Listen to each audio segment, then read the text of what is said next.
सांसदों में केवल मनोहर लाल ही बचा पाए अपना गढ़। दीपेंद्र और शैलजा के दुर्ग भी ढहे। 4 महीने पहले हुए लोकसभा चुनाव की हवा हरियाणा के विधानसभा चुनाव में बदल गई।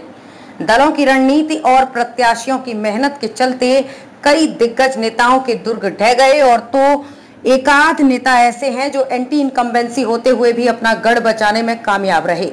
पूर्व मुख्यमंत्री और केंद्रीय मंत्री मनोहर लाल अकेले ऐसे सांसद हैं जिन्होंने अपने लोकसभा क्षेत्र के अंतर्गत आने वाली सभी 9 विधानसभा सीटों पर कमल खिलाया है। वहीं दूसरे केंद्रीय मंत्री और गुरुग्राम से सांसद राव इंद्रजीत के 9 विधानसभा क्षेत्रों में से 3 पर कांग्रेस जीती है।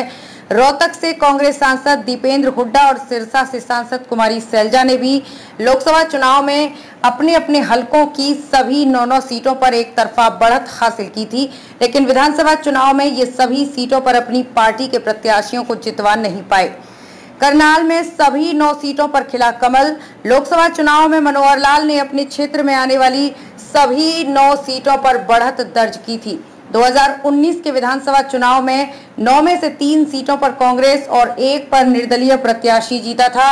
इस बार विधानसभा चुनाव में करनाल जिले की 5 और पानीपत की 4 विधानसभा सीटों पर भाजपा ने जीत दर्ज की। यहां पर कांग्रेस के बागियों ने ही पार्टी के समीकरण बिगाड़े। गुरुग्राम में राव के गढ़ में कांग्रेस की 1 सीट बढ़ी। मोदी सरकार के दूसरे मंत्री राव इंद्रजीत के क्षेत्र में लोकसभा चुनाव में भाजपा ने 6 सीटों पर बढ़त हासिल की थी और मेवात जिले की 3 सीटों पर कांग्रेस आगे रही थी।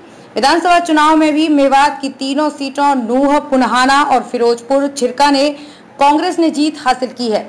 रोहतक में 2 सीटें कांग्रेस ने गंवाई। लोकसभा चुनाव में कांग्रेस सभी 9 विधानसभा सीटों पर आगे रही थी, लेकिन विधानसभा चुनाव में सांसद दीपेंद्र हुड्डा अपना गढ़ नहीं बचा पाए। भाजपा ने कोसली में सेंधमारी कर दी और बहादुरगढ़ में निर्दलीय राजेश जून कांग्रेस पर भारी पड़े। कांग्रेस यहां 7 सीटें ही जीत पाई।